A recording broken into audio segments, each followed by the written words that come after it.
Have you heard of the tall poppy syndrome? No, but it's funny you said that because 3 people tweeted that exact terminology to me on a flight last night. Yeah.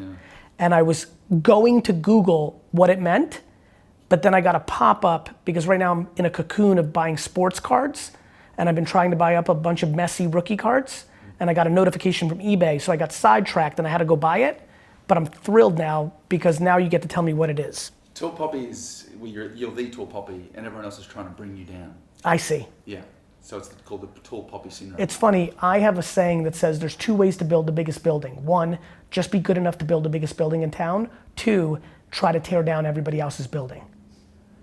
I very much disrespect people who tear down buildings. I couldn't be more disrespectful of all the small poppies that are wasting all their time trying to tear down the big poppy instead of focusing on their own poppy and building a bigger poppy than somebody else's. And telling that poppy no. I mean, like, to me, I'm just not worried about anybody else's poppy. I don't care how big or small your poppy is. Yeah. I'm gonna focus on my poppy, and that's what I'm about. Yeah. And by the way, here's something else I'm very proud of. If you go out and build a bigger poppy, I'm your #1 fan. When I get a lot of accolades for my angel investing, but I'm often, when I get too much accolades, to say, hey, did you look at Scott Belsky and Chris Sacca? They did it better than I did, and I was part of that Gush book. So I'm not worried about anybody else's poppy, and if I happen to build a bigger one, then I want clapping and the cheers for that. But if somebody else builds a bigger one, I'm not booing it, I'm admiring it.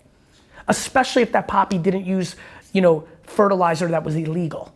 Yeah. Got it? Got it, yeah. Some people. I think that's a lot of trouble with this country, that we do have that tall poppy syndrome. And I wish it was different. Well, that's probably America's great strength. Absolutely. They cheer success to a fault at times, but that makes sense to me.